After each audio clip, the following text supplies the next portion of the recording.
Sir, আসবো? এসছো, বসো। এই চাটা দে তাড়াতাড়ি। আপনাকে আমি 3 দিন আগে বললাম ছেলের ব্যাপারে কথা আছে, আপনি এখানে আসুন। হেমন্তী মিসকে আপনি রোজ গুড মর্নিং মেসেজ পাঠাতে পারেন, আর আমি ডাকলে আপনি কি কাকা? সি কাকা স্যার, এটা হচ্ছে আমার কাকা। বসুন। কি নাম আপনার? C uncle. আচ্ছা, সি আঙ্কেল। বসতে আসেনি, আপনি বলুন, আমি দাঁড়িয়ে আছি। আপনি আপনার ভাইপোর নাম্বার জানেন? আরে হ্যাঁ, জানি তো, 933। আরে এক্সামের নাম্বারের কথা বলছি।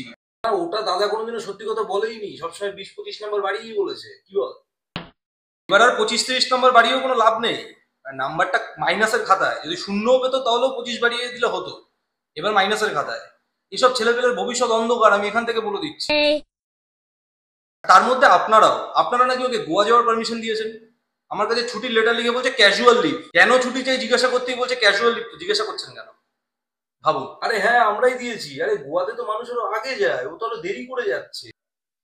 আমি তো ক্লাস 6 গোয়াতে চলে গেছিলাম, মানে আমি চলে 4-এই গেছিলাম। বাবা মা বুঝতে পেরেছিলাম আমি ক্লাস 6 গেছিলাম। আরে গোয়াতে তো সবাই যায়, আপনিও গেছিলেন। আপনাকে কেউ বারণ করেনি? গোয়াতে যাওয়ার কোনো বয়স হয় না, যে কোনো বয়সে মানুষ গোয়াতে যেতে পারে। আরে গোয়া গোয়া, আমি গোয়ার কথা বলছি। গোয়া গোয়া, গোয়া না, গোয়া গোয়া। কি এটা? পুরো ফ্যামিলি সেম, পুরো ফ্যামিলি সেম। না, আপনি শুনুন। ঠিক আছে, একই ব্যাপার, গোয়া গোয়া দুটো একই একই সেম। ওখানে গেলেও মানুষ গোয়াতেই যায়। আপনি যান। তুমি তুমি যাও, তুমি নিয়ে যাও তোমার কাকে, তুমি নিয়ে যাও। আপনি যান, তোমার বাবাকে আমার সঙ্গে দেখা করতে বলবে, আপনি যান। পুরো ফ্যামিলি সেম।